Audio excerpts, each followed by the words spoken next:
Welcome back. New week. Here we go. New week, great episode. We got Coach Manny Matsakis, who is one of the most legendary offensive coordinators, maybe in football in the last 25 years. He's really, most famously, he's been at Texas Tech. With Mike Leach was where a lot of when he was with Mike Leach, his fame really started to rise at that point. But he had been a coach at Imperial State, head coach at Imperial State, where he had a tremendous amount of success. Yeah, Emporia was a big time, and it was a small school, and they took over kind of a passing offense. Was at Hofstra before that, Wayne Corbett status, been around and done a lot of good things, innovative, right? So excited to talk to him. And that is the key word that comes into mind, innovative. I mean, he coached in Canada. He's coached in a lot of places, has tremendous experience in a lot of different areas, but really innovative with offense, and has done some amazing things. And without further ado, let's bring on Coach Manny Matsakis. What's going on, Coach? Oh, living a dream, man. I'm on the Ohio River here and enjoying every day. So having a good time. Coach. Thanks for taking the time. I know you got some new ventures going on. You got some things going on. So for you to take the time to come out here and talk some ball with us this morning, I really appreciate it. So thanks. Yeah, it's taking a little time, Derek. You've been bugging me for about a year for this now. Okay. Yeah, buddy. Well, there's one thing, I'm diligent.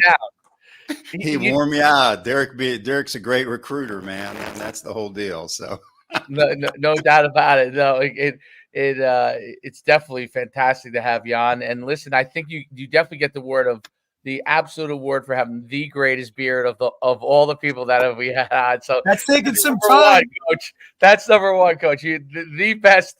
That might have taken the time to be able to grow that out. You might have. Dave, I'll tell you, it came when we were at RBR. I started going every Friday morning before a game to get a cleanup, shave, and whatever. And it came from Coach Matsakis, because when he was in Canada, he would go every game day, and he would get a nice cleanup. So I started taking a little bit of that from him. Obviously, he has not done that in a while, but that's hey, it is what I love it. It looks great, Coach. It looks great. Looks great. Well, I'm Greek, and it's the whole hey, you want to have that philosopher look, little Socrates going on here. Yeah, that's it right there. I love it. Well, listen, it kind of ties into what you've done over your entire career in terms of innovation, right? So, it ties hand in hand with little philosophical ideas and whatnot. So it works. It works. Coach, talk about your coaching career and the evolution of it over the years. Let it fly. Let us know everything that you want us to know about your coaching career. Sure. I'll give you the Cliff Notes version, and of course, a story will pop up here or there because there's so many legendary guys I've been fortunate to be around. So, everything. I mean, starting out, a lot of people don't realize I'm the last straight-on kicker drafted in the National Football League. Okay, so that's as an athlete, right? So I was, that was pretty cool. I got drafted by the Philadelphia Eagles and was in the USFL after that. So as a player, that when I finished up, it was interesting because my dad, longtime coach, AD, and he always said, never get into coaching. He goes, just go be a doctor, go be a dentist, go do something else. It was always, how that is. Your dad tells you one thing, you're flipping the script and you're going to go do your own deal. Absolutely. But what happened was, thank God I was drafted and I got into that whole bit to take a few years off from what I was going to go. I was already set to go to dental school out of college. And I decided, you know what, I got this degree in biology. I'm going to go coach some high school football. So started out in Ohio, Barberton High School, which is back in those days, it was a premier big time high school program. We played in the same conferences as Massillon, Canton, McKinley, and it was a lot of fun. And the guy that was the head coach, a fellow by the name of Don Alt, hired me. And he had been longtime head coach at Slippery Rock University, and he had retired. And, you know, like a lot of these guys back in those days, they double dip, right? They get their retirement, they go back to high school, and, you know, so that was fun. So my first high school job was with a college coach. So that's all I knew. And I was just fascinated by it. And so to get things started, I mean, we're running the wing T. That's what we ran. And I thought, oh man, that's the best offense ever. The wing T, the deception, the misdirection, all that kind of stuff. And one day I'm in Coach Alt's office, and he hands me this book. He goes, "Hey Manny, you know, at the time I was a receivers coach. He goes, go. I think tonight you're going to coach the JV team. I'll be the head coach of the JV team at, you know, a rival high school." And he hands me a book. He goes, "Oh, by the way, you know, you don't have a quarterback, so go figure this out." So he hands me a single wing book, right? And I'm like, what in that? So I'm figuring this out on the bus to the game, right? And I put in like 4 plays, and I'm like, we end up rolling that day. I mean, we won by 40, 50 points. And it was like the kids were excited. They were singing on the bus back. That was the fun part of, you know, high school level ball, you know, just, you know, the roots of it all. And I went back to coach, and I said, "Man, that was pretty interesting." He goes, "Yeah, I knew you'd figure it out. You're pretty creative. You know, you'll find a way to make it work." And I go, "You got anything else for me?" And he hands me another book. And, you know, back in those days, the internet wasn't a deal. So it's like you didn't have all these guys.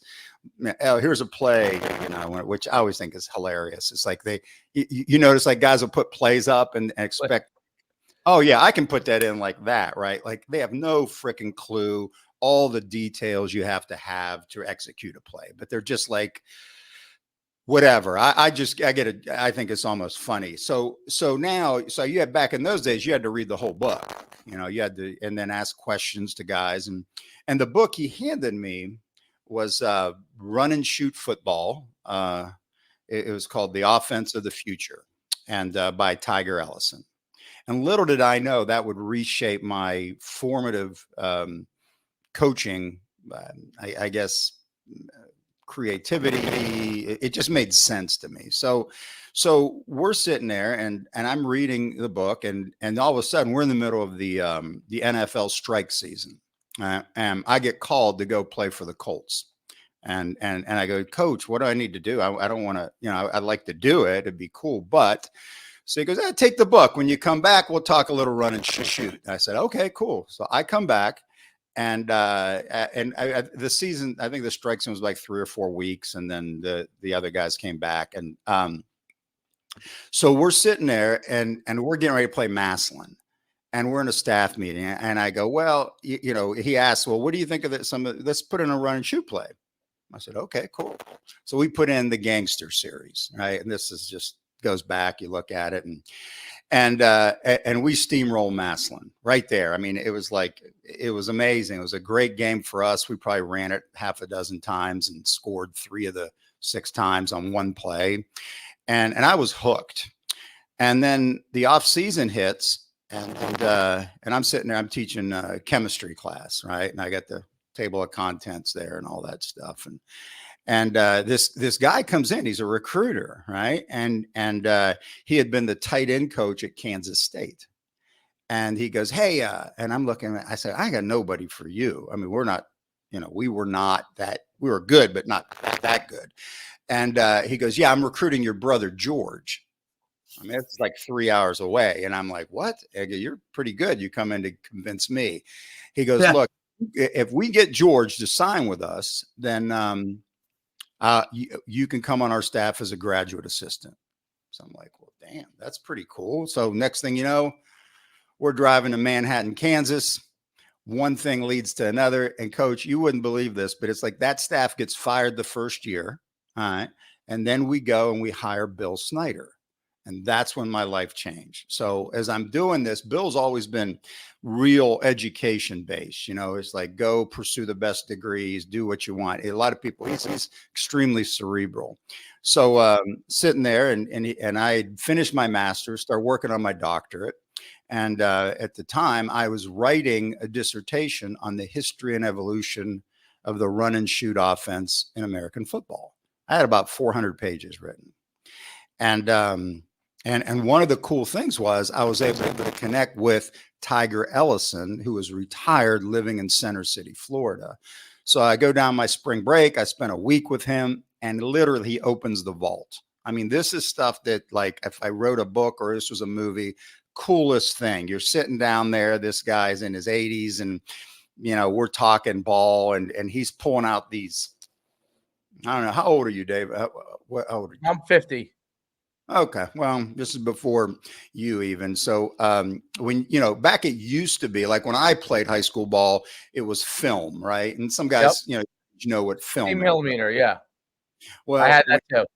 Yeah. Okay. So but this is before that. So Coach Ellison, what he had, he called it celluloid, which were like tiny films, like little ones. I mean, it's like it was teeny, right? So he pulls this out at Middletown High School, and we're going through the Lonesome Polecat. We're going through all old videos of what he did when he was in Middletown. I'm like, I'm leaving with hundreds of pages of notes, and I have an old cassette recording because I didn't have video back then. I was just every word he said, I was taking it, right? This is awesome.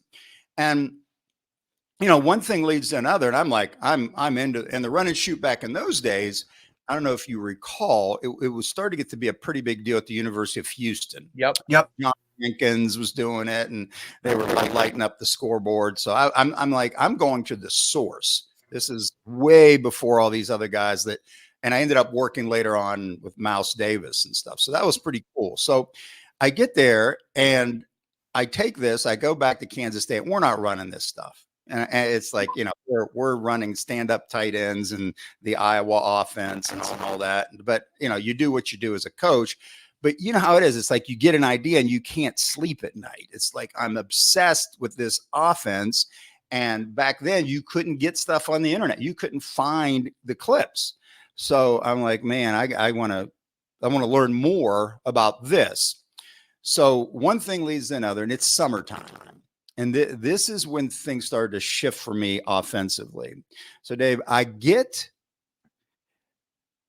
Snyder walks in my office. He hands a folder on my desk. He says, Manny, we're going to hire you a GA. I go, okay, great. Because I was doing not just coaching tight ends and special teams. I was also doing all the quality control work, stats. And I needed a guy to help, right? So there's like 10 guys that do your job now, right? And they all make a lot more, and they all make money different when you did it. Yeah, we know. Yeah, you just had to do it. And we had these old like IBM sheets of paper, with little dot matrix. Yeah. Remember that? Yeah. Yep. So that's what you'd have a report. It'd be like 4 inches thick of the other team, what defenses were doing. So you had to decode all that stuff. So I'm going through, and this is early in the summer, and I'm saying, okay, I get a guy to help me. This will be great. I'll actually have a semblance of a life. And then, so I go through this, and I look at this one guy, and I'm like, what? This guy could be our offensive coordinator. I mean, literally looking at this sheet, what the hell? Why is this guy in this folder? So I go down the hall, and we had our defensive coordinator who I was close with at the time, Bob Cope. Bob was a great defensive coordinator. Was Lou Holtz's DC when he was at Arkansas, and also was the head coach at University of Pacific. Okay, Walt Harris coached for him, so you get sort of that deal, right? Yep. And I go, do you know this guy? He goes, hell yeah, man, and Bobby played at Carson Newman, so he had that Tennessee accent. He goes, hey, this guy's a legend. What's going on? I go, well, Coach Snyder gave me this list. I don't understand why this guy is even in the docket, right? He goes, well, call him. So I call this guy, and his name is Ben Griffith. Okay, now who Ben Griffith is, you may not know, probably don't know, but when I tell you what he did, you're going to be like, oh, wow. Okay. So basically he is the guy that worked with Irk Russell and started the offense at Georgia Southern, started the program. Okay. So all that stuff, like Paul Johnson was his GA. Give you an idea. Okay. So this guy's like legendary. And somehow I reach him, and of all places, he's coaching in Barcelona, Spain. Crazy. And I go, Coach, I got this deal. GA, he goes, Manny. And he's got that Southern drawl. And I'm like, this is cool. Young coach, you just want to, meet people in the industry. And he goes, I don't know what the hell a GA is, but if it's coaching ball, I'm coming. I don't need any money. I'm good. He was the first coordinator in the history of college football that made six figures. So back in those days, it was like, he was at TCU, at Arizona, and so forth. So we hire Ben, and Ben comes out, and I say, well, here's what we got to do. And I'm thinking like, geez, how am I going to tell this guy? We're analyzing these dot matrix sheets for Bill Snyder. He needs certain things on Sunday night, Monday, Tuesday. He's used to a routine, right? What do they do in these situations, right? And I almost feel ashamed to say this, but I'm a young, impressionable guy. But Ben goes, how else can we do this? What the hell are you talking about? We're just going to do what he wants. He's the head ball coach. He goes, well, now you're in that you're getting your doctorate over there. You got to know some guys that know these big 8-foot tall computers and stuff. They got to be something they can do. I go, oh, okay. So I go to my professor and I go, look, I got this deal I got to do for Coach Snyder. Would you, if I gave you the data, is there anything you could do? He goes, absolutely. Before that, we didn't have a computer in the office. So it was like one of those deals. So I give him the data, and I'm talking, I come back 2 hours later, and he's got a week's worth of work done already. And I'm like, whoa, this is tremendous. And I go to Ben, I say, man, he's going to love this. I can give him all this stuff on Sunday. And he goes, no, you're not. I go, what are you talking about? He's wise. He's thinking, he goes, we're not giving it to him. It's going to mess up his routine. I go, what are you talking? Well, he goes, it'd be too much. He wouldn't know what to do with it. Just too much info. And then he's going to want more stuff. He goes, why would you do that when he knows what he wants? So I sit there. Okay. All right. So what do we do? He goes, well, on Sunday, we give him what he wants. Monday, Tuesday, Wednesday, we just lay it in the way he's used to. I go, Ben, what are we going to do with our extra time? Because that's like 40 hours of work that we can be putting in. He goes, well, I'm going to teach you the offense we ran at Georgia Southern every night. I go, what? So this is like coaching clinic, high level master class. This guy was a genius. And we go through it. And what he had done was he combined the triple option with the run and shoot. Okay.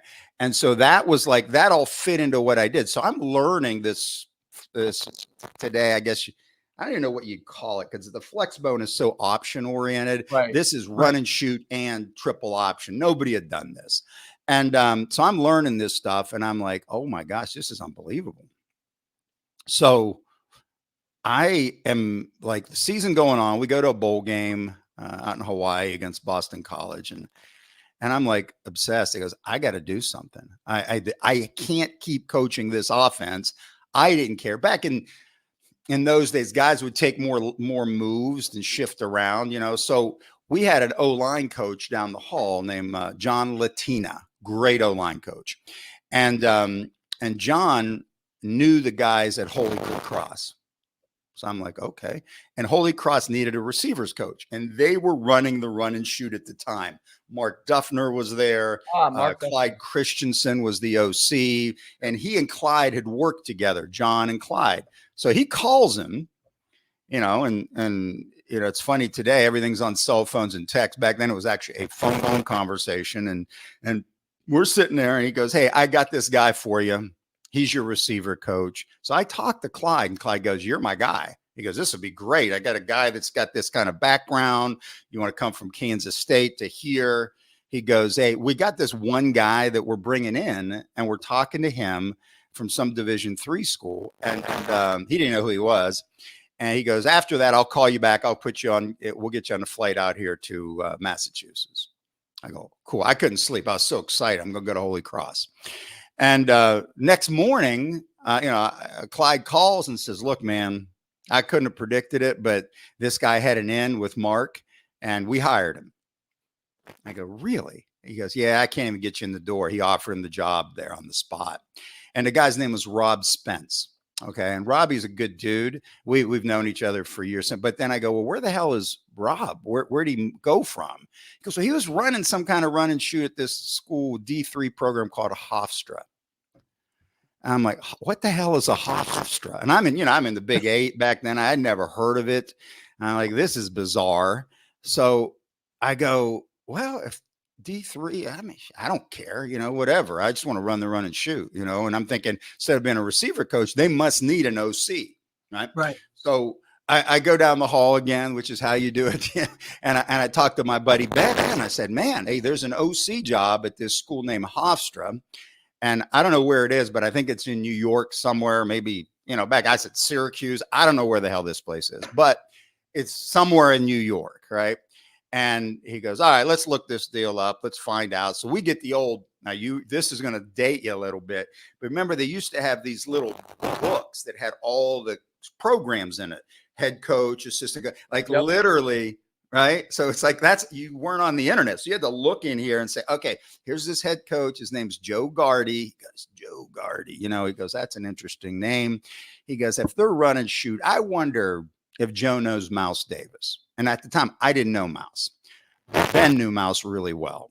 Okay. So he calls Mouse up and says, Mouse, there's this job at this Hofstra place. And I got a buddy that's ready. He wants to go run the offense out there. So first time I talked to Mouse, we're kicking it back. It's like a 2-hour conversation, and it's on anything but football. It's like we're just talking, getting to know each other. It felt a little Mike Leach-ish, right? So yep. So I was just gonna say that. I said that's where you're that's where that all could it's all the same stuff. Yeah. But just real super Mouse, wonderful guy. So I'm sitting there and I go, yeah, I'd like to do this. He goes, yeah, I know Joe. Joe was the defense coordinator of the New York Jets, when they had this sack exchange defense. He goes, the good thing about him, he won't mess with you. He goes, he just wants to sit in his office and be a head coach. I go, perfect. That's what I need. Can you call Joe? All right. One thing leads to another. I get on the phone with Joe Gardy. And Joe goes, look, man, I already got this guy. I knew my guy was leaving 2 weeks ago. I got this guy. He was the OC at Purdue. He wants to come here. I go, damn. I mean, it's like I'm hitting every roadblock. And I said, Joe, look, have you hired him yet? He goes, no, in 2 days, we're going to probably have a press conference out here and across the street at the Jets complex. Right. And I'm like, okay. All right. Well, let me ask you. How about I fly myself out there tomorrow? Okay. And just give me one day before this guy ever gets on the plane from West Lafayette to come down and just let me talk to you about what I want to do. And he goes, how much is it going to cost me? I go, nothing. I'm buying my own ticket. If you hire me, you can pay me back. I really don't care. I just want to get in front of somebody and talk about what I want to do. He goes, damn, I got nothing to lose. Come on, you're going to come out. So I get a ticket and it's like $2,500. And back in those days, you couldn't you had to go to a travel agent and get a plane ticket. Right. So I get out there and they got some GA picking me up at LaGuardia going up to Long Island. I'm like, oh my God. And you guys have been out to Long Island, but the freaking highways from Manhattan, Kansas to that. I'm like, Jesus, we're a little different, this job if I get it. It was nightmare. I'm like, I don't like this. This is going to be scary, but I didn't care. I wanted to talk ball. So they put me up on a Thursday night in the dorm room, not even a hotel, in a dorm room. And there's like a dorm party going on. And I'm there. All these kids are out there like, what the hell? So the next morning, Joe picks me up. I come into the office and I've got a suitcase of VHS video. All right. All the cut-ups, everything I'd studied. I remember I had written basically the dissertation on that offense. So it's like, so I had a presentation. I said, okay, I'm ready. Let's talk. I've got a 10-hour presentation on the offense. And he's in there. Greg Gigantino's in there. All these coaches he would interview in front of everybody on the staff. So I'm going and we're talking ball. I'm going through everything. And we're about an hour and a half into this deal. And Joe goes, Manny, he goes, come on, let's come back to my office, man. I'm like, I got 10 hours. What an hour and a half, right? So he brings me in his office. He goes, all right, Mouse said you were good. He goes, I need to hire you right now. I said, wow. Okay, this is how about that that guy from Purdue? He goes, don't worry about it. He goes, he can get another job. I got to take care of the Hofstra, my team. So I said, okay, cool. All right, awesome. So I take the job. And then the very first year there, Dave, we're sitting there. We're the #1 offense in every division of college football.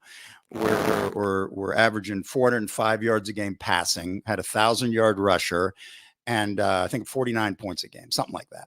And we're beating, like, remember, they were D3 before I got there. We went right to 1AA FCS. Right. So we're playing like New Hampshire, Rhode Island. We're going all over the place, and we go 8-2 our first season. Everyone's like, what is going on at Hofstra? We had no scholarships, and we line up against these what used to be called Yankee Conference teams, and we're beating. Yep. Dave, you played in the Yankee, right? Wasn't UConn in the Yankee when you were there? We played you guys. I was at UConn. We played you. Okay. I think it was the year no, it was my senior year, so it was a couple years after you were gone. But okay. They were still running. They were still running the same offense. It was like 90. I want to say 96. We played you guys. Okay. But yeah, listen, and I'll let you continue. I could tell you firsthand because I was in that game. I was the Will linebacker, but normally I was the Sam linebacker. We were a 4-3. Sure. That was the first game ever that we played with 2 linebackers on the field most of the game, and not 3. But it wasn't. We didn't have enough DBs. Like one of the other guys probably should have jumped off the field because it was really and the quarterback. You guys had a small quarterback. We knocked him out of the game like first or second play of the game, and then Gino Carmazza came in and threw the ball all over the yard. Threw the ball all over the yard. And it was a great game back and forth, but we were still like, a traditional, well, Holtz kind of started, he was evolving the offense, but he wasn't there yet, So we were still like play action, sure. Offset eye and stuff like that. But I remember that game I remember vividly because we thought man for man, we were huge. We were huge. We were like, you remember how the Yankee conference was. It was like the 1AA Big Ten with the size of the linemen and stuff. So like, it was the SEC. There's no question. Yeah. Right. The best. So it was so interesting because you guys had a few guys that were big, but really for the most part, you had a lot of sawed-off linemen, and then you had and they had good skill guys. They had good skill players. Yeah. And then when Gino came in, he just slung it all over the yard. But we could not over the course of the game stay with you. We were not equipped. Not just defensively, but it was also the pace of the game that it wasn't just, the physical part of it and the fact that, guys were running routes all over and stuff like that. It was the pace of the game. The game was a different game at that point. Mm-hmm. So we were used to, now we had played something like this once before when my redshirt freshman year. And we struggled with it there. We actually lost in a close game. It was for the Yankee Conference. If we had won, we would have been the Yankee Conference champs. But the team that beat us, Boston University, that year. Yeah. Yep. And they had a quarterback. He was a shorter quarterback, and he threw the ball all over the place. And it was a similar situation. At that time, I was the starting fullback before I moved over to linebacker. And so it was the same issue where the game pace was different, and even though we were physically superior, they eroded a lot of that, Mm-hmm. But anyway, I don't want to. But yes, I am very familiar. Go ahead, proceed. Okay. Well, and it's interesting as you talk about the pace and all that. See, that's what, like when I first got to Hofstra, that's something they had never done. Even though they were running shoot team, is like I had never huddled. My whole career, never huddled. But back then, that was a deal, right? Everybody was huddling, right? So we were always in fast tempo. Our goal back then was rip off 100 plays in a game. Didn't matter who we played. Let's go fast. So all this stuff you're seeing way later, 20, 30 years later, we were doing that. And the other thing we did that really was new in college football at the time is we never lined up in a 3-point stance with our linemen. So we're always in 2-point stances, and we were able to run the ball and throw it. And we had big splits.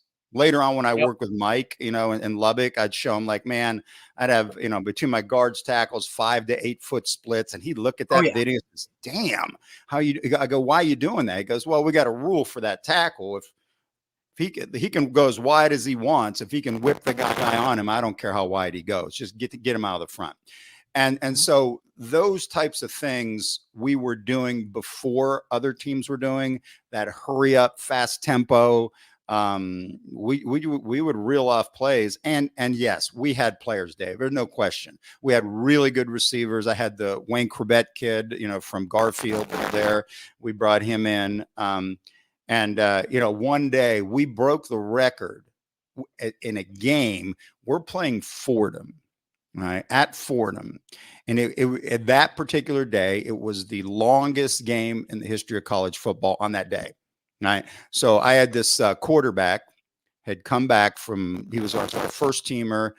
And we had gone through the season. You don't lose your job to an injury. So he had come back, 7th game of the year. We're in the Bronx and we're ready to roll. And so Fordham's quarterback at the time was the kid, Joe Moorhead. Tall, big joker, right? Joe, okay. Yep. Here's the quarterback. Some might know him now for, yeah, he's the head coach at Akron now, right? So he's a, pretty successful offensive coordinator after great guy. Did a great job at Fordham later, right? So phenomenal. But basically what happened was we come out and Timmy Lynch, our quarterback, goes 50 of 64 for 585 yards passing, and we had a running back that had 200 yards rushing. So it's like, oh my. Now they were up and down the field too, thus the longest game, but we got after him pretty good. So what we were doing at Hofstra was very new, unique, because most run and shoot teams could not run the ball. Okay. And that's where, fast forward a little bit, after I left Hofstra, I went back to K-State as a coordinator, then took the Emporia State job. And that's when I started realizing that, you know what, I can light up the stats, notoriety, but you can't win unless you can run or throw the ball at will. That was my 100%. Thought process. So I'm sitting out there and I'm recruiting. I'm recruiting Long Island. Now, even though I'm in the middle of Kansas, I love coming New Jersey, Long Island to recruit because it just, I don't know, it just felt like home. Even though I'm from Ohio, it just, you're Greek, the diners, you got the, it just felt right, right? So I'm out in Long Island, and a high school that I had helped out, Freeport High School, had been running my offense, very similar to about 40, 50 offenses in the Northeast, including the famous Butler Bulldogs, were running my offense, right? And what was interesting is Russ Sullen, the head coach, handed me a book, and hey, they were going to throw this away. I thought about you. Book was called Spread Formation Football by Dutch Meyer. Okay. So I'm reading it on the flight back, and I see these, I'm flipping through the pages, Dave, and I'm looking at this. This is like Sammy Baugh, the quarterback at TCU, and they're doing single wing stuff. He's in the pistol, he's in the gun, and they're running this deal, a series that I'm seeing where they're bringing a guy across in motion, handing off behind Sammy Baugh, and they're going around. I said, oh, that's interesting. I had not seen that before. And it wasn't video. It was literally the old books. You had to flip through them to get sort of a view of what it was taught. It was like photos, sequential, right? So I'm once again, I'm thinking okay, my first year at Emporia State, we were the #1 offense in our conference, a tough conference, D2, Pittsburgh State, Northwest Missouri, you name it, great programs. And we led, but we're 4-7, and I'm pissed. I was like, why are we crushing people offensively and we're putting our defense in a bind? So that spring, I said, screw it. Let's get under the center. Let's try this. Let's bring this receiver across in motion. Let's hand him the ball.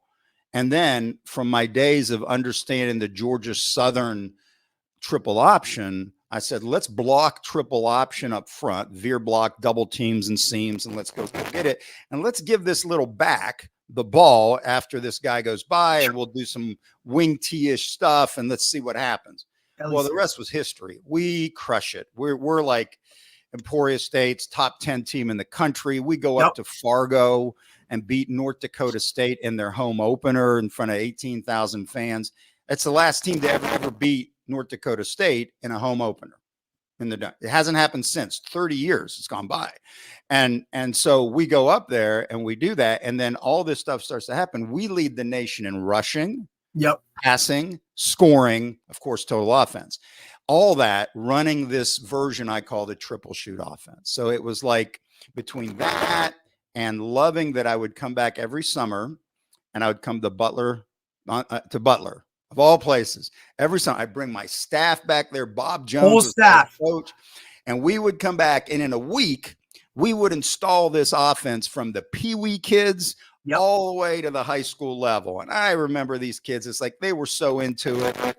Dave, the stories I could tell you of how they took every single word I said, the old transparencies, the kids were in the gym. I can still remember the smell of the whole deal, right? It was awesome. These young kids, and I didn't care if they were like fifth graders, they were in there and they were so into what was going on.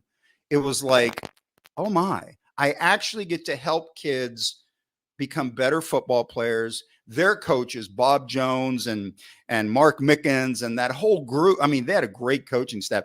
And Bob was like, look, man, this is what we're doing. And this is all we're doing.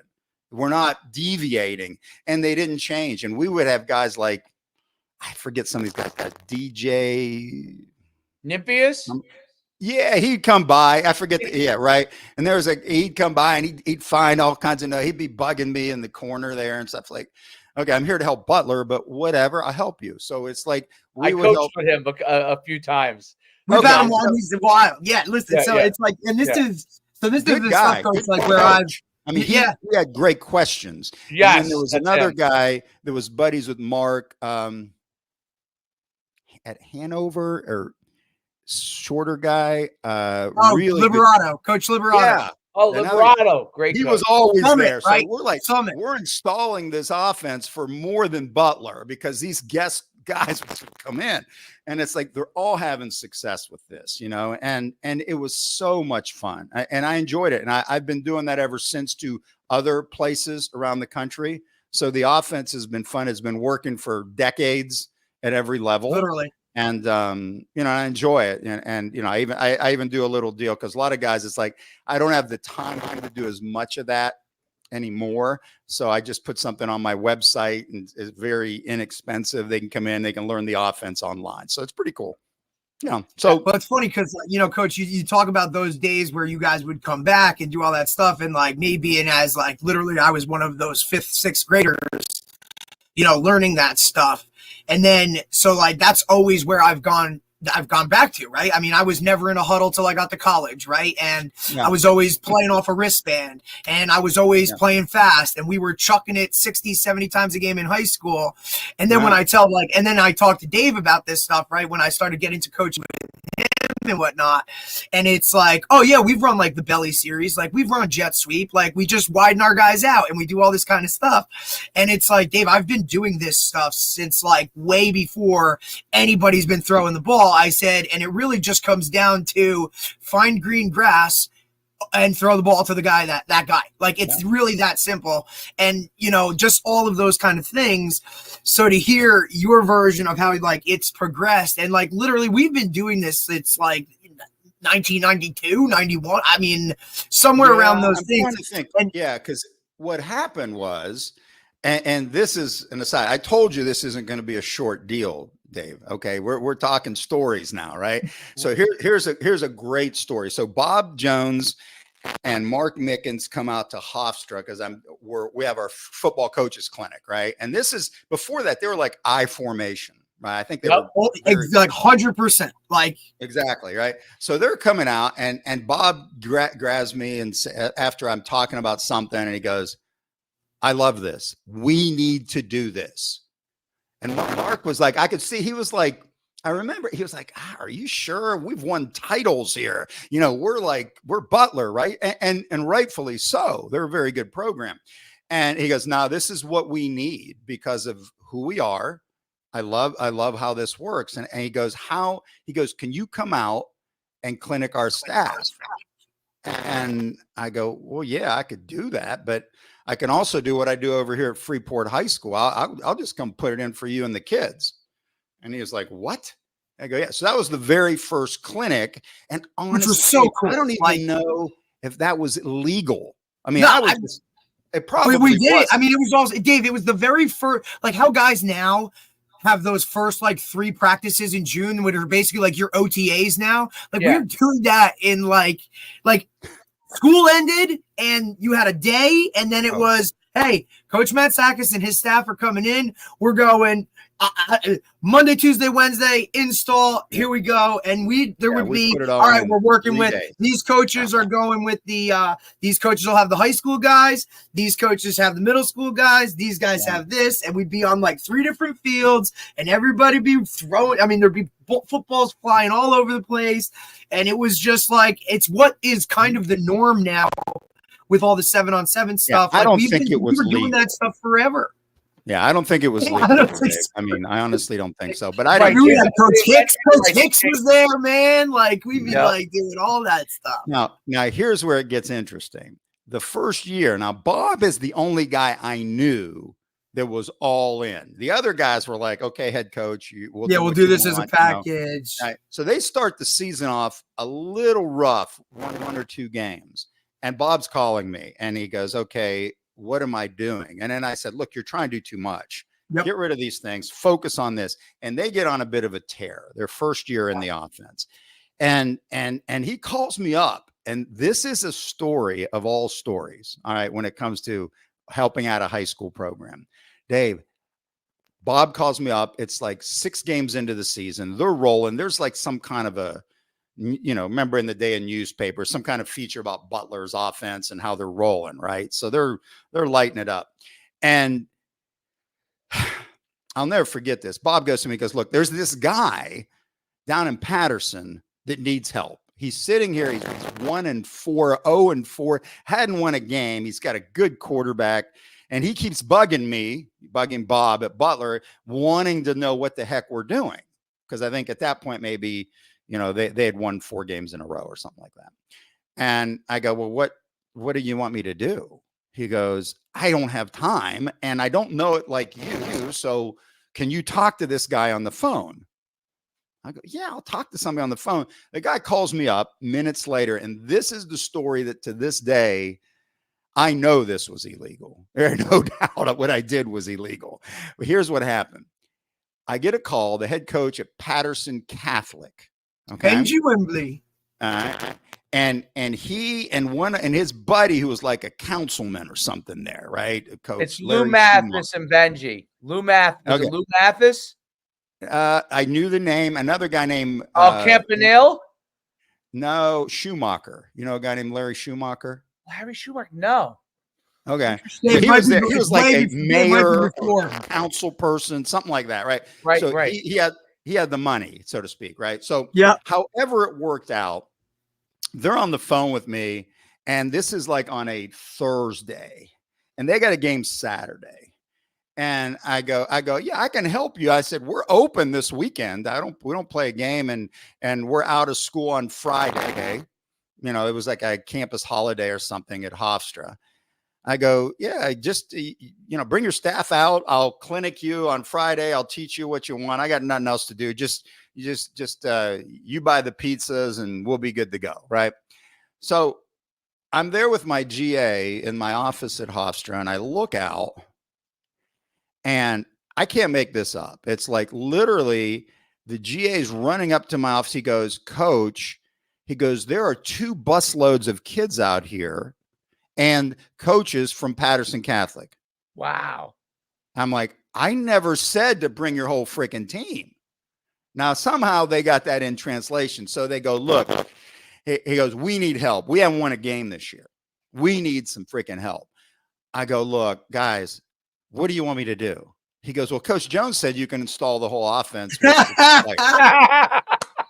I said, thanks, Bob. Okay, so we go out on our practice field, and they're geared up. I mean, they got helmets, shoulder pads, they're ready to go. These kids, great. And I look at this quarterback. I'm like, holy smokes, this is a dude, right? His name is Stanley Jackson. Yeah. Right? Stanley Jackson sitting out there, and I'm thinking, man, I could use him at Hofstra. I mean, I could coach this guy. We'll win a national title.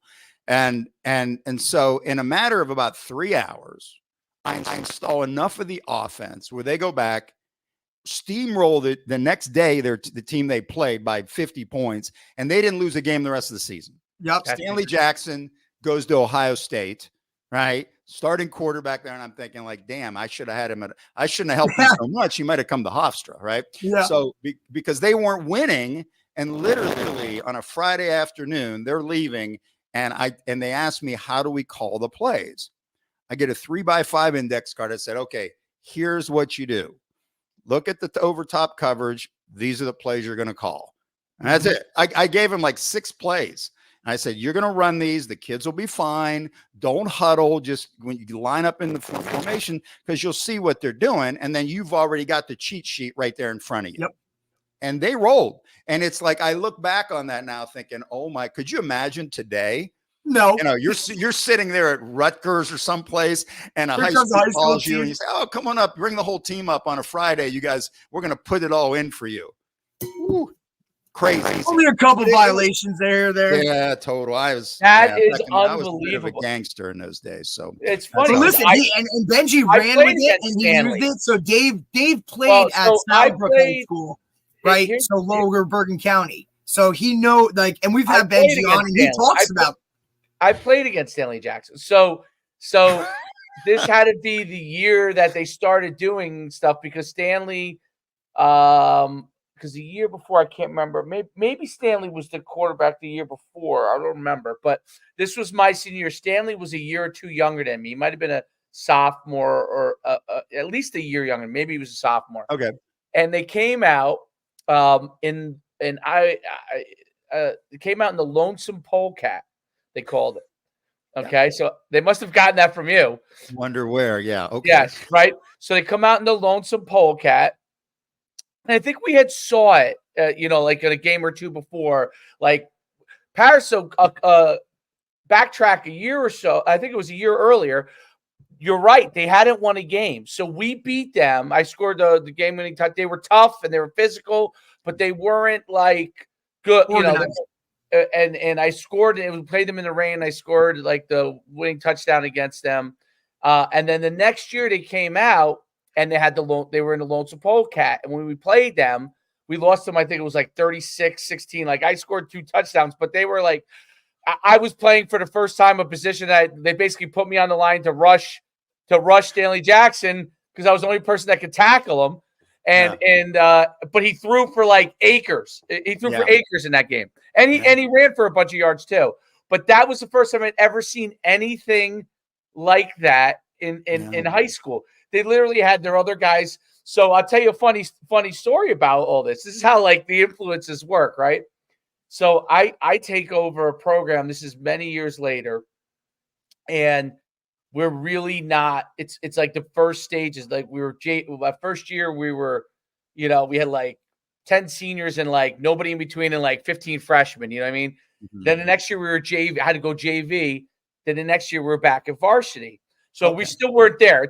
But by the 5th year, we were in the state championship. But this 3rd year, we were not. We're back in varsity. We were not good. And so we installed the Lonesome Polecat to give us an opportunity to be able to like spread out. And I got it from the way back days from Patterson Catholic. Like I said, this is exactly how they ran it. And now we weren't good enough to win games yet, but we were, a lot of games, but we were able to actually be in games because we could score points.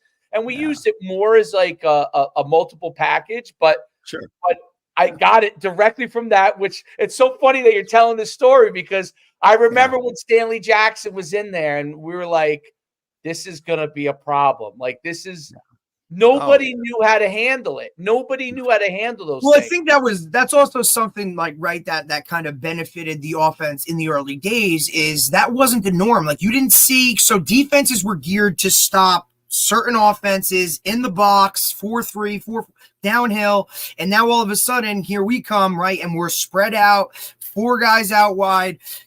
You know, we had offensive tackles on the hash marks, right? Yep. Like, guys, accordion splits, yet we're still, and everybody's like, they didn't know how to line up to it. They couldn't handle the pace that we went.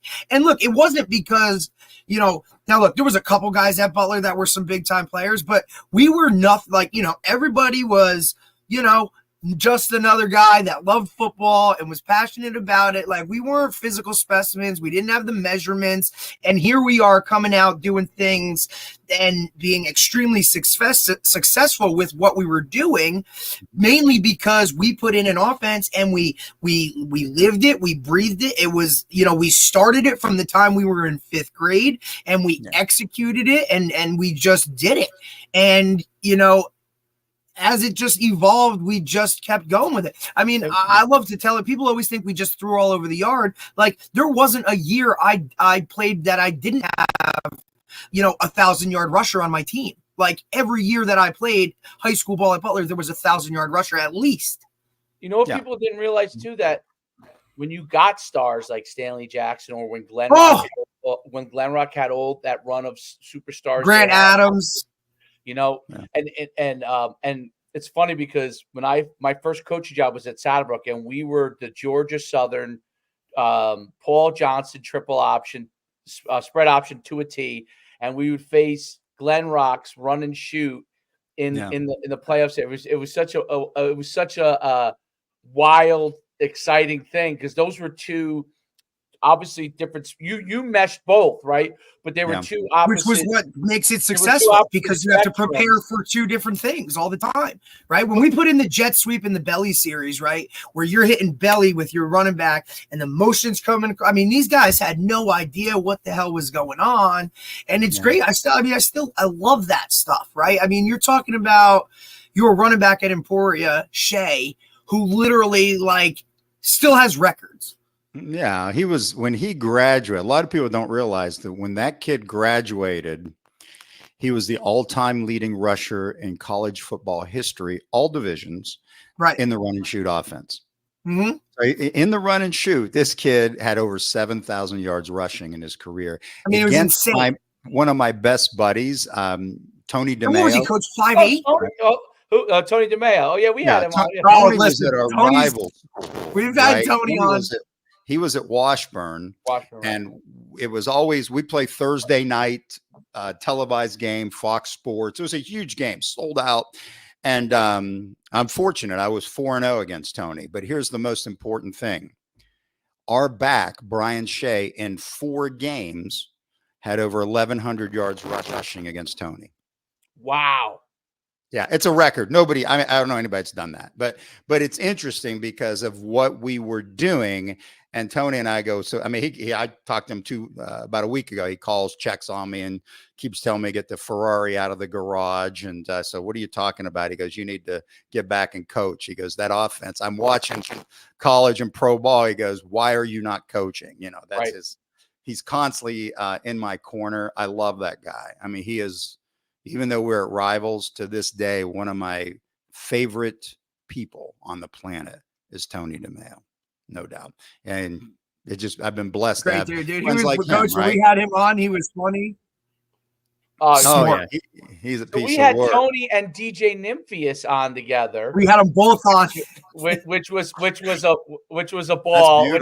That was a ball. But it's it's so interesting, the evolution and how you're talking about, like, you know, people handing you this. And I remember after playing against DJ for those years when I was at Saddlebrook as a assistant, and then he was the office coordinator at Glenrock. Then he took the head job at Riverdale, where he won a bunch of championships. Oh yeah, been there forever. Still there, Coach. He's still there. Still there. Is he? Okay. Yeah. Didn't know what he was doing. Okay. First coach with him, first time ever coaching with him. He's like, hey, come on board, come be my special teams coordinator. He's like, you'll learn a lot of the stuff I do, you know, blah, blah. I said, okay, great. So I come in there and he's like, listen, I said, I really want to learn what you do offensively because I've been in the, my first coaching experience was in literally the spread option.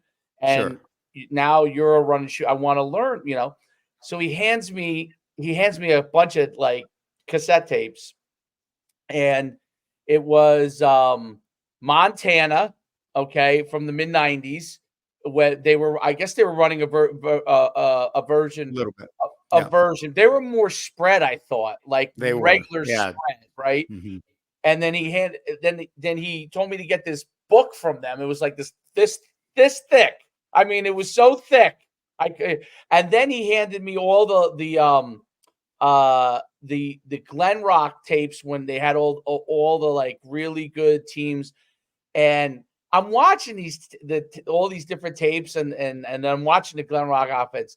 And what I thought was so fascinating about the run and shoot was how consistently he would get his quarterback would be able to get outside, okay, and be able to do basically whatever he wanted. Like guys, not only would guys be open, but he could take off and run, and how easy they made it look, right? And easy they made it look, right? They had really good players, obviously, which helped, but easy they made it look, and the quarterbacks were not what you expected them to be. They weren't like these big, gigantic guys. They were 5'9", 5'10", 5'8", and every once in a while he had a big guy too. Like I think he had one year he had a guy who was 6'1" who was really good, but they would basically leverage the strengths within the run and shoot of whatever that quarterback was better at. If he was better at getting outside and then making a decision, that's what they did with him. If they're better at like letting him run a little bit of the dive option with him, if they were better off with the guy doing most of the run and shoot stuff where he was handing off and running belly, they would do that, right? So I thought it was so fascinating within the same exact play structure.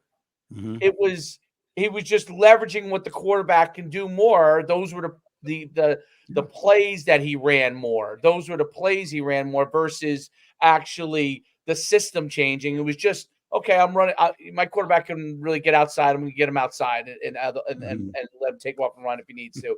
Oh, okay, this guy doesn't run real well. We're going to run the jet belly and doesn't run as good as the other guys. And I remember DJ used to say, this guy, we're not that great a quarterback. This guy's a pie thrower, which means he's just running jet belly and then, throw when needed, right? But it's so interesting, the whole philosophy and the structure. Yeah, it's been a lot of fun helping guys out. So I've been, fortunate, that's where, that's the offensive side for me. And, a lot of cool things over the years, helping coaches, helping kids. That's what it comes down to. Well, I mean, even you take a coach, even when you took the job with Leach, right? And he had his philosophy, you had your philosophy, and it was like, hey, let's bring this thing together. Hey, why do you do this? Hey, I do that. You know what I mean? So and you were rolling where you were at, right? So to make that leap, right, was just kind of something that for you was like, okay, let's go do this, because Texas Tech was not Texas Tech today before you guys got there. No, and it's an interesting, like the whole deal of how I even got to Texas Tech. How I just to explain how Hofstra happened. Yeah. When I tell you what you got a couple minutes to hear how we got plenty of time. We got plenty of time. You know it. I don't have to go on another podcast till 11:30, Coach. So we're good. All right. So here's what happened. Hey, Coach, he's all jacked up. UConn got a big win this week, so it's another big win. I saw that. I love it. Now, so here's what happens. I'm like at the University of Wyoming, right? And at the time, I just been in Emporia State, got to Wyoming, and it was like December or something like that, right after I left Emporia State, and I had started 4 or 5 years prior to that my magazine, American Football Quarterly. Okay. So this was like the national trade journal for football coaches. Now they became American Football Monthly, right? So we had our offices. I sold it to this guy down in West Palm Beach, Florida. Right? And I'm down there just consulting, because at that point I'm running the offense. I'm going to Wyoming, so I couldn't afford to run it all at the same time. Like at Emporia State, I ran the magazine plus was the head coach. So it was like crazy hours, right? Yeah, I know. And so I'm sitting down in West Palm Beach with my publisher at the time, the guy I was consulting with, and we've got Bob Stoops on the phone. Okay. So, and Bob and I had coached together at Kansas State. So I was going to say, make that connection for everybody, because you were all GAs at Kansas State, which I get crazy. Those stories. I don't even want it, like those stories. So here's what happens. And we're saying Bob gets the head coaching job at Oklahoma. He just gotten it. And he had been at the University of Florida with Steve Spurrier prior to that. So he's up in Norman, and he's talking. We're on the speakerphone, and he's saying, you know what? He goes, I'm trying to hire an offensive coordinator. Okay. And I want to hire this guy from Syracuse because he liked the freeze option, whatever they were doing at the time. He thought that sort of fit. It was Bob, right? So we're sitting there, and my publisher, Barry Terranova, says, look, he goes, why you want to do what everybody else is doing? And Bob goes, what the hell are you talking about? He goes, you were just at Florida. Did you see what Hal and those guys did against you guys with those kids at Kentucky? Yep. He goes, yeah. He goes, you need to hire Mike Leach as your OC. He had never even thought about it at that time. And he goes, really? He goes, he's sort of quirky. I remember the conversation, he goes, listen, it's going to change the Big 12. So he goes, well, let me talk to him. One thing leads another. He hires Mike. Mike had never called the play. He had been Hal's guy, all the way through. And I knew Hal really well. Knew Mike okay because I remember coming through Lexington, and Mike would just hang out and sort of bug me about trying to get my magazine and all. He wanted, because he had tried to be a head coach like 20 times and never. Oh, a million times. Couldn't get a job because he didn't play football. Yeah. So he gets there, and Mike and I are on the phone, and when he's in Oklahoma, I'm at Wyoming, and I'm actually mentoring him on being an offensive coordinator. All right. So we're going through this. He goes, how do I plan this? How do I do this? So I'd fax him. This is the way we do it, because Bob and I had been through the Kansas State system. Yep. Mike was anything but Kansas State. He was very different. All right. So one thing leads another. We're becoming really good friends. Now it's like May. It's May for spring ball. I get a call from my publisher and says, look, Manny, our company, so the magazine, I had another company called Professional Services Group, which we were a headhunter group, hired head football coaches at the college level. So he calls me and says, look, we just got the Texas Tech head coaching gig. I go, okay, that's cool. It's a nice job, I'm sure. But so I didn't know they fired Spike Dykes. He goes, well, Spike don't know he's fired yet. We're already starting to look for guys. And this is before the season gets going. So Mike's first year at Oklahoma, my first year at Wyoming, and we're putting together the search, unbeknownst to anybody in Lubbock, because they're paying you all this money, but you got to do this like under the cloak of secrecy, right? Right. And one thing leads to another. We get the guys that we say, hey, here's your top 5 candidates. Let's bring them in. And there were guys like Rich Rodriguez, who at the time had been at Clemson as the OC. And he told us, this is what's interesting, back channels of what's going on. A lot of guys don't realize, like, I remember Rich saying, yeah, Tech's a nice job, but I already know. And then I wait one more year at Clemson. I'm the head coach at West Virginia. Don Nealon's going to get ousted. Yeah. Like guys know that stuff. Yeah, people don't understand that these jobs are already gone way in advance, right? Yep. So we're like, okay, fine, we get it. Let's at least do a dog and pony show with you. We figured he had the Hispanic last name, West Texas. Yep. Let's bring him in, right? It could look good, right? So one thing leads to another, and we're going through it. We bring in Terry Bowden. We got some good coaches potentially. They all turn it down. They're like, we don't want this job. We're taking over for Spike Dykes. He's a legend. And you guys aren't even funded very well in the Big 12. So we get Mike Leach an interview. Now they're okay at Oklahoma, but they're throwing it around the yard first year. And Mike goes into his interview the day after they got beat by Texas Tech on a Sunday. He goes in and interviews the very next day. Now that's a tough interview. You just got beat. They're interviewing for the head coaching job.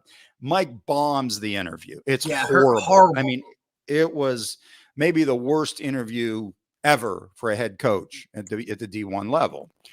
So Barry calls me up the next day and says, man, Mike bombed it, but I really feel he's the guy that they need him.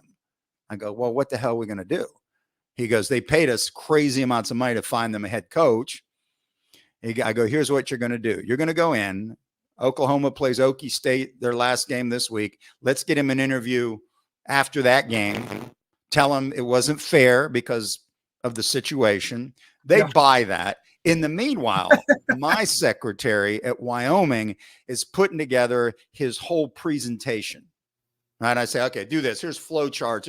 So I'm like on the phone at night while I'm getting ready to play San Diego State on ESPN that week. He's playing Oklahoma State.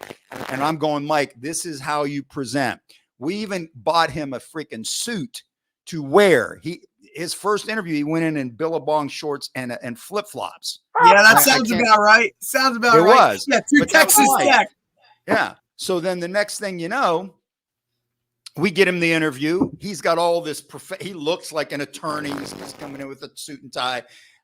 He gets the job that day. I calls me that night, says, you come in, I need an assistant head coach. So I just go. I mean, I helped him get the job, and then we put that staff together with Art Briles. What a staff, Coach! You could name drop all of those dudes. Yeah, Ruffin McNeil. We had a that's my favorite one on the entire staff, is because you guys it's offense, but Ruffin, it's my guy. Yeah. He's a dude, man. And it was fun. So we had a lot of success. That's when we had Cliff Kingsbury was our quarterback, and Wes Welker and those kids there. So it was like the beginning of it. And that's how Mike got to Texas Tech. A lot of people, like, I just told you something I've never told anybody in the media, because it's so many years gone by and Mike's passed on this. So it's like, I can tell the truth. People would look at it like a guy like, somebody wrote an article on him in The Athletic, Bruce Feldman. If he knew this, he'd be like, there's no way. Well, I've got the documentation and the proof sitting in a file drawer that, they paid us six figures to go find a coach. And I've got all the details and how Mike got the job. So, I mean, it's something that, I'm happy to have helped Mike out, and it was a cool thing to have a group of guys. I could go down the hall and there's Art Briles. We're talking about football. We're talking offense. It was a true melting pot of creativity there. So that was. And then you just look at like that tree, just those guys. You look at what they did, right? So then Art goes to Baylor and does his whole thing. Yeah. And then look, even Cliff, right? Like Cliff Kingsbury, he's done. Look, bounced around, but done this, done that. And everybody just takes that stuff and then runs with it. Lincoln Riley, student assistant. Right? Like, that's the guy that was like, Lincoln, can you get my coffee? And now he's the head coach at USC. Oh, yeah. We actually had this discussion, in our staff room the other day, because we had, like, most of the coaches that I coach with now at the high school that I'm at, played college ball. And, we just kind of talk about, like, hey, man, like, always stay in touch with those guys that coached you, because when they go other places, there it is. Look, there it is. All right. This is, let's see. Yeah. Some of this might be a little bit newer era. Oh no, that was a 2008 copy. Okay. 2008. It was something with special blocking kicks. I still have this is a 2000. I was a subscriber for the longest time. I don't know. Yeah, no, really. Listen, and it was great. That was the go-to. I used to keep every. So when I first started coaching, when did you start when were you no longer involved with the magazine anymore? When did you What year did you sell it, Coach? It was when I got to Wyoming, so it'd been 99. Right. So that magazine continued on. Like, I think when I started coaching in 2002, I used to have every copy. Yeah. I used to save them all because, and I don't, coaches, I don't know if they read magazines as much as they used to, Everybody goes to Football Scoop. I used to save them because my favorite thing was you could go in, not only did you get the story and the backdrop of either the philosophy or the teach technique, but you had the drawings on there, right? Mhm. And Yeah. what was the greatest thing about it was I could go in, I could literally I would put all the copies on my shelf. And I would go back and be like, oh, where was the thing on this? And I go back and I would have you have the exact article, how to Yeah. run it, how to do it. You know what I'm saying? Like, Mhm. and you didn't have to, for lack of a better word, it was such a Cliff Notes thing on it, right? I mean, it was always an article, but it was a Cliff Notes that you knew exactly how to run it, why the coach did it, what the details were of it. It was those are things of football, even though obviously you get all the stuff now off the internet and it's great. And obviously that's one of the things that you're doing at your site at Matsakis.com, right? I think it was, because I don't think it was on there. And but there was something special about having it on your shelf, and I had it all like categorized. I could go in and find the exact thing that I was looking for. I was like, how did this team block these kicks last year? Like Yeah, right there. Exactly. It was awesome. I mean, I was running that for years while being the head coach. And then when I sold it, I just didn't have the amazing. time to do it. But, it's interesting. And that's sort of like, you had asked me, like, what are you doing now? Yeah. So it's very bizarre how things come full circle. Now, I get tired. I don't know about you, Dave, but sometimes, Derek, we sit there and we're on these freaking phones, right? All day. And we're on X and we're scrolling through, we're seeing this stuff. And sometimes honestly, it's an addiction, right? You're looking at football plays, you're looking at all this stuff, you're looking at all this stuff. And I'm like, man, I get headaches sometimes seeing all this stuff on this screen, right? So it's like, it drove me nuts. And so for the longest time, I was on Twitter, but I never said anything. And then back in June, I started doing these coaching clinics. Right. And I've been getting like thousands of engaged, 20, 30,000 people looking at me talking about slide versus blitz or something. Right. So there's little like 1-minute clips. That's my way to give back to some of these coaches. Of course, it's been fun. But the thing that got me, and you ever notice, like, I mean, Dave, when you think about like, you ever go like on a phone and you're searching for a cup of coffee or something like that, and then 12 different coffee companies show up on your phone, right? Okay, great. So I'm sitting there last February and I'm thinking to myself, what is there? Football magazines, what's out there? Crickets. Nothing. There's nothing in the, real tangible. So I'm thinking to myself, okay, this is interesting. But then other magazines started showing up on my feed. So I look at this and I'm saying, well, what if because of all my experience in publishing and helping guys out and all this, I saw a magazine that is totally different than anything I'd ever seen. And it was and Dave, it's in a different industry. I mean, totally. It's like an outdoors mountaineering magazine, right? So it's called Mountain Gazette. Right now, I'm sitting there. And I said, well, I got to subscribe to this. Now, it's a high-end magazine. It's really nice. So I subscribed to this magazine and I started looking at it and I said, wow, this is pretty cool. What if I did something like this with football for not just coaches, but for the serious fan, somebody that's like passionate about the game, right? Every coach is, but then there's that other group of people, anybody that's played the game is a passionate fan of the game, right? So one thing leads to another. I meet with the guys that publish this mountaineering magazine. And then I started hooking up with another guy who published another niche magazine called Cream, CREEM. It used to be a rock and roll magazine, right? And what happens is I'm connected to these guys and I say, look, I want to create something off the charts different that's never been done before. All right. Now, you showed me a minute ago American Football Monthly, right? Like on the screen there.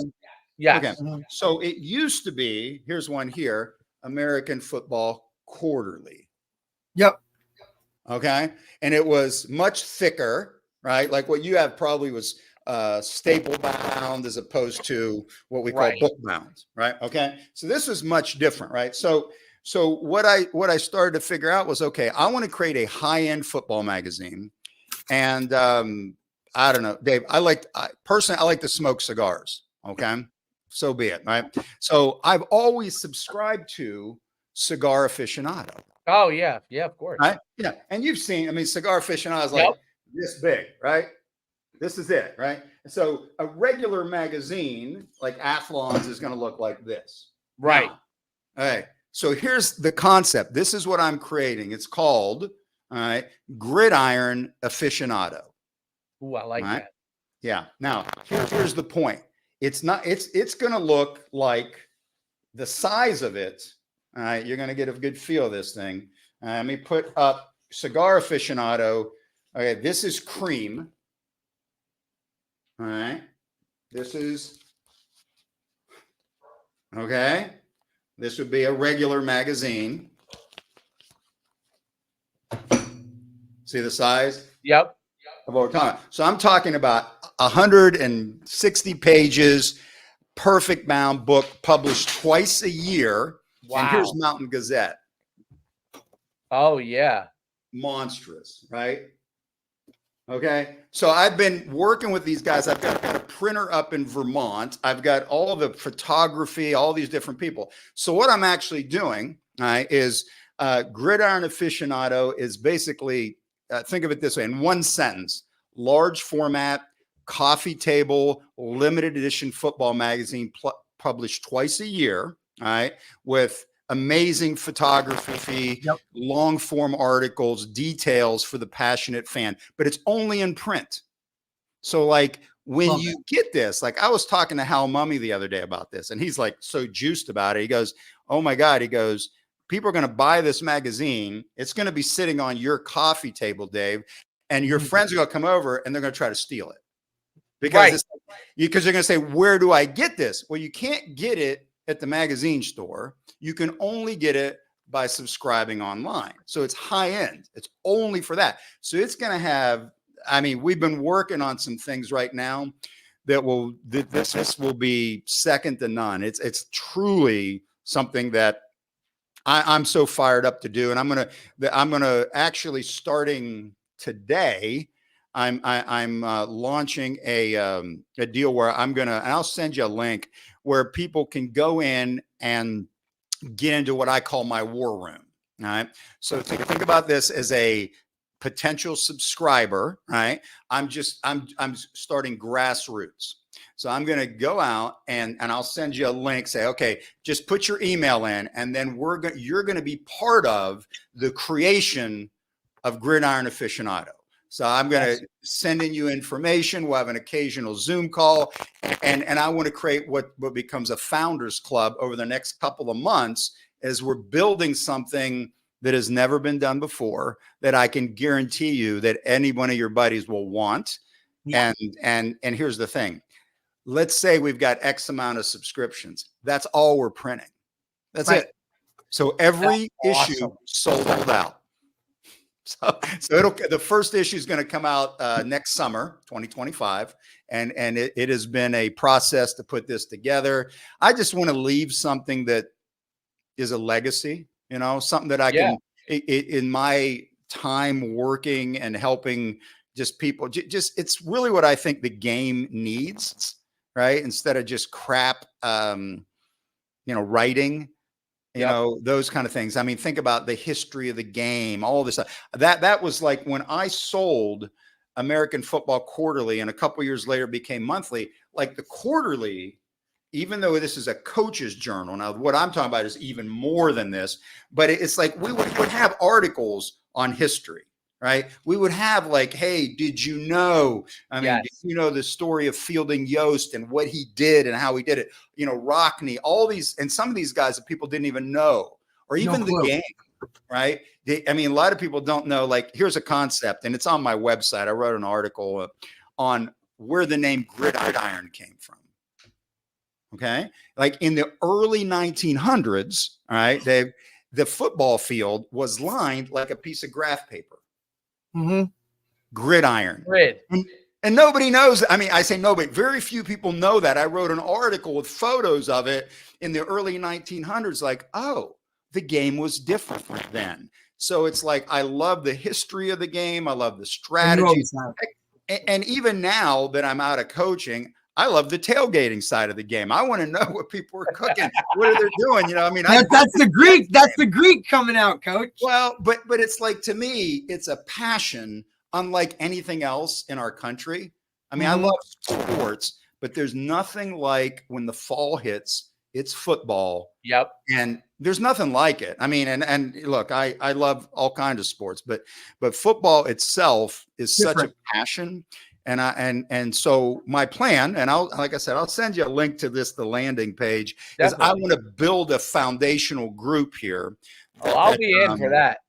Yeah, it'll be fun. And yeah, I think it's going to be a blast. So I want to share that with you. Yeah. And what's your website? It is Manny Matsakis, right? Yeah, MannyMatsakis.com. Yeah, just like that. Yeah. You know, I think what you nailing is, I'm the same way. I'm pretty sure Derek is too. Is that there are so many things. One of the nice things about talking with you is you're getting not just your knowledge about football, but the connections in history that your link is to football. It was very. I mean, you guys are obviously different, but when we talked to Tony DeMeo, it was also very like. These are the kind of stories that need to come out about football that people don't realize, because it's easy to grab every story on Nick Saban, which is nice. I mean, but it's the same thing over and over again, right? Like almost everyone knows Nick Saban's story, but I want to know what were Saban's influences, right? Like I know who he's influenced. I know that already, right? Yeah. You can get information on that. I want to know who influenced him and why, just like all the people that influenced you, just like when the stories of Mike Leach and how you casually say, oh yeah, I was talking to Hal Mummy. Like people don't realize the knowledge that is there. And because the beauty of the internet is you can get information quickly. You could I think young coaches can learn fairly quickly. They don't know exactly what they're learning, but they can grab stuff quickly.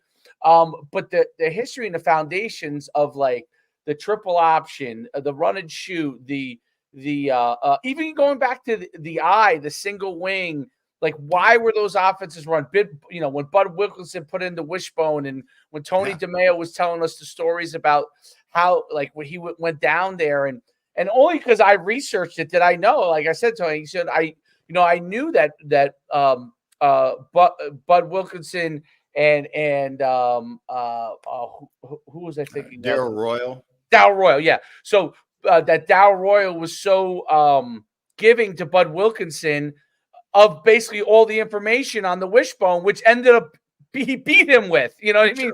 So, but that was different. Like, that's the thing about football that I think is important for us, because in the rat race of all the coaches trying to move up and everybody trying to advance their career, the thing that you need is the foundation of learning from coaches who understand things that you really don't know.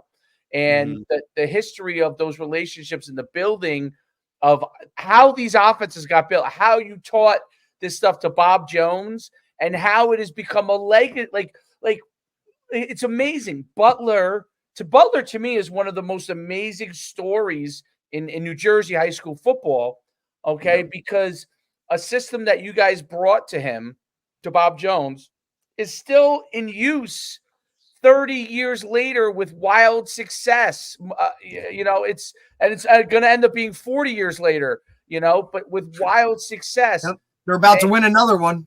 And I think that without the history of where, you teaching it and what Bob Jones has been involved, like just the quick story of you're like, this guy DJ, I don't know who's good. And it's like, well, I coach with those guys, and that's where people don't understand how the evolution of the game is. When you see Alabama throwing that pass down the field to Ryan Williams to catch for a touchdown to beat Georgia, most people just think, he fires it down the field and that, they're taking a shot. Like, there's been an evolution of the game, and what gave an opportunity for that guy to be one-on-one there, right? What gave that opportunity throughout the course of a game? These are the things that your knowledge can bring. It has to get passed on, because we'll lose it if we don't. Yeah, well, it's interesting as you say that. It brings me back. You talk about Saban, right? So it's like a good buddy of mine used to be the head coach of the Falcons and the Houston Oilers, Jerry Glanville. All right, so Jerry and I go back. We used to hang out together and go out and just, he's tried to hire me numerous times over the years. How many times, Coach? I feel like every other time I'm talking to you, the next thing he's like, "Hey, come here, I'm doing this." Like, So Jerry's like sitting there telling me, he goes, and I'll never forget, we're sitting there having a hamburger or something in Toledo, where he's from. And he goes, Nick, Bill. I'm like, "What are you talking about, Coach?" He goes, "Nick Saban, Bill Belichick." All right. They both used to work for him. They were his assistant coaches. He goes, "They're both okay." He goes, "I don't know, they're sharp, but they're not that sharp. They struggle with certain things." And he would go on like for hours talking about the strengths and weaknesses of two of the greatest coaches that we know. Right. And then he'd get into it and say, "You know what they both struggled with?" I go, "What?" "The run and shoot offense." Every time. Go, "Really?" He goes, "They used to, when they split up after that, they used to meet clandestinely to talk in a hotel room about the run and shoot offense and how they could stop this thing." Nick Saban, Bill Belichick. It's like those types of things, and knowing Jerry, and he's such a good dude. And I definitely want to write a feature article on Jerry Glanville and his influences over time, because it's fascinating to get in his living room and sit there and talk ball with him. It's like I get like it's a private deal that I have, that I basically sign something that says I can't share this with anybody. Right. So every week, Jerry sends me and a small group of people an email to stimulate you about football. He'll send you, "Here's this. What would you do in this?" And then everybody, it's a small group. Like if I'm not going to say who's in the group. Right. Some of these guys, you'll Freemasons, Coach. You're the Freemasons. Yeah, yes. He's a Freemason of football. That's it. It's a blood. It's a blood. Everybody's like, it's an initiation. Coach probably has a tattoo somewhere or a brand. I can't say anything. So it's other than what I just said, that it exists out there. I love that. Jerry, even though he's in his 80s, he's super sharp, and he is, because he's constantly studying the game. Right.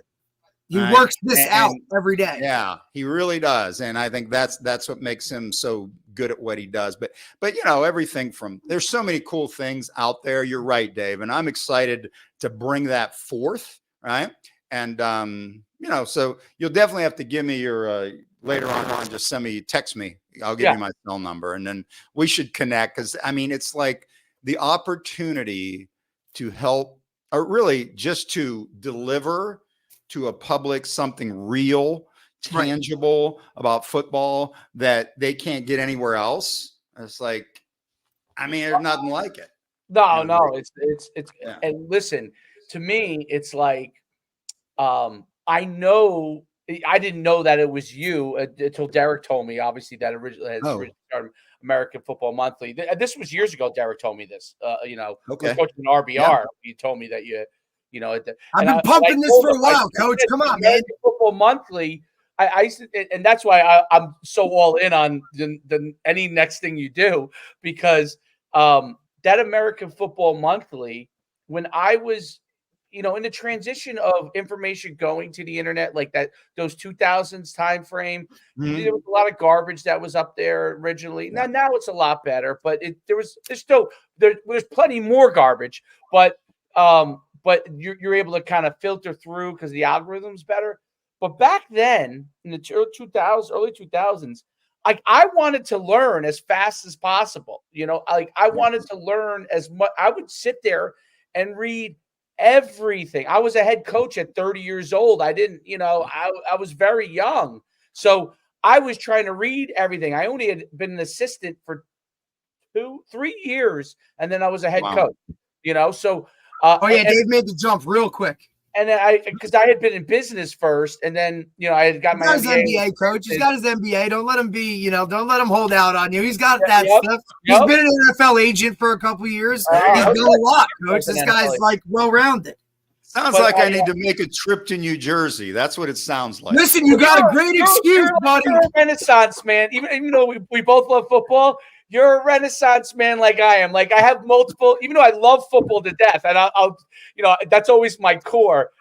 My mind goes to a lot of things like within business, just because I'm committed to the pursuit of trying to be great in as many areas as I possibly have the time to be great in. Obviously football's always been my number one passion, but I enjoy other things as well. So I totally get the mindset. I always say that sometimes and Derek knows this, sometimes the fact that I enjoy some other things could probably limit my coaching career a little bit, because I didn't go and just say I'm going to go GA and go all these routes and just work right to being a head coach at a college.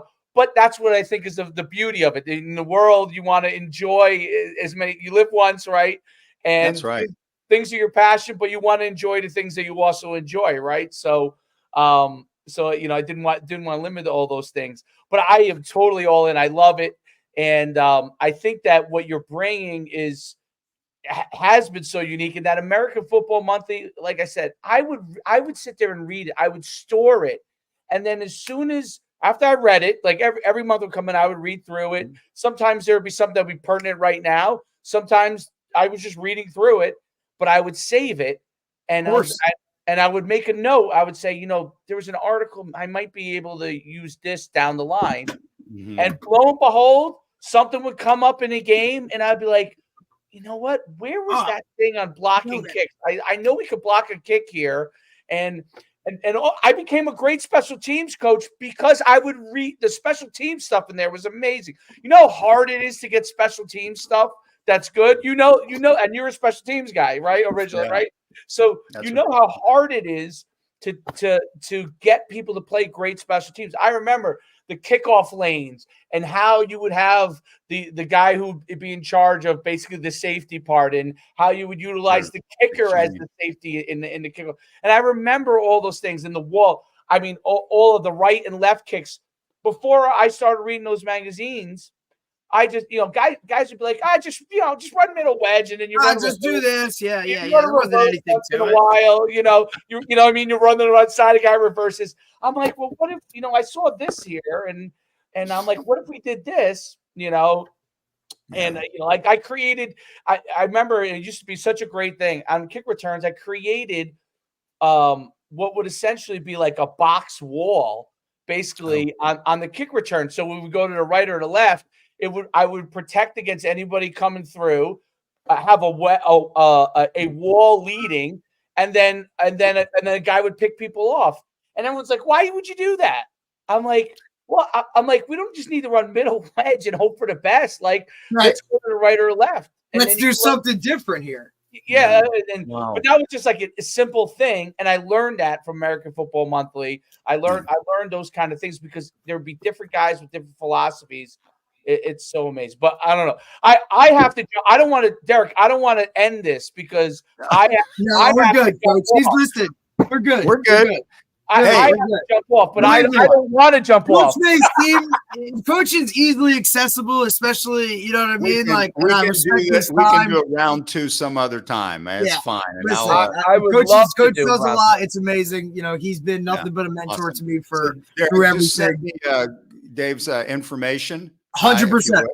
Yeah, we'll hook up and enjoy your next podcast or your next show. Well, now I'm just going to talk for 45 minutes next I'll talk for 45 minutes, an hour of how exciting it is that UConn is actually finally decent again. So that's our. I'll tell and then we're hopefully better. Got to help that collective, man. I got to help that collective. I got to help that collective. Well, you got to. I'm excited for him, and I'll leave you with this. Years ago, when I was at Texas State, Jim Mora was the head coach of the Falcons. Junior. Right. Okay. And when I called him one day to try to help one of my O-line coach to get him into the NFL. He was awesome. He called me right back. We had a great conversation, and he ends up hiring a guy who used to work for me. Actually, was at the Butler camp, a guy named Clancy Barone. I remember Coach Clancy Clancy. was my line coach at Wyoming. Coach Barone, I remember he was the best. Yeah. He was good. He's now with the Saints, but he's coached a bunch of great coaches. But he was awesome because I actually was in training camp with Jim's father with the Philadelphia Stars. Wild. Small world. Wow. So that's why he returned my call, and we had a great conversation. He hired Clancy. Clancy became his tight ends coach, and he has been in the NFL ever since. Great coach, but I appreciated that he, helped a friend of mine get on his staff at Atlanta. So that was pretty cool. Good dude. That is really Very cool. Yeah. Coach, appreciate you. All right. Thank Okay. you so much, Coach. I can't thank you enough for coming on, and I look forward to a round 2 and continuing the conversation. Definitely let's connect. Enjoy your day, Coach. We'll talk soon. You guys, if I come to Jersey, I can't stand 100%. Oh, you got it. You have an open invite, man. Anytime. All right. We'll be installing offense. Cigars, pizza, and whatever you like to drink. I don't know if you drink or don't drink, but we'll have your cigars. You have a little bourbon. That sounds good. There you go. Just perfect. A little bit. All right, Coach. Thanks, buddy. Talk soon. Gentlemen. All right, Coach. Have a good day. All right. Bye-bye. All right. I'm going to jump off. That was phenomenal. I can't say that enough times. I'll give you a shout after. Dude. Go ahead. Let me run it. Go build our collective. All right. Hey, we might have a shot now. So maybe there's a lot of chirping. UConn this, UConn what? Hey, whatever. It's amazing. It's hard though with Rutgers right now. Is in a really nice spot. It's funny because, and we're going to talk about this. I said that UConn, if they get into a conference, if we go way back when Schiano and Edsel were in their first round, the two teams that were really getting good at the time in the Big East were those two, UConn and Rutgers, right? Where they had Donald Brown, right? Yep. And I think the conference at Big East at the time was helpful to Rutgers and UConn, just like it's helping Schiano in round 2 at Big Ten. If UConn somehow can get into a conference, yes, because they have they're different states, but it's similar. It's similar. It's more like ACC. I think so too, but it's UConn is similar to Rutgers in the sense very that much. It's an area where basketball is kind of it's like the old Big East, dude. It was a basketball area, but you just had the University of Miami in there for no reason. Football can be good in those schools, which Schiano's showing, if you get the right resources and the opportunity. You have to have the right stuff up top to work it. Yep, but I think UConn's starting to get there, and I hope so, man. It just makes for better football in the tri-state. Yep. Let me jump off, and we'll move. Go do your thing, man. We'll talk later. Great episode, by the way. Great episode. I can't say that. We're back tomorrow. I got another one tomorrow for us. Oh yeah. Okay. Yeah. Send me that, and I'll get that. I will. You got it. All right. Go ahead.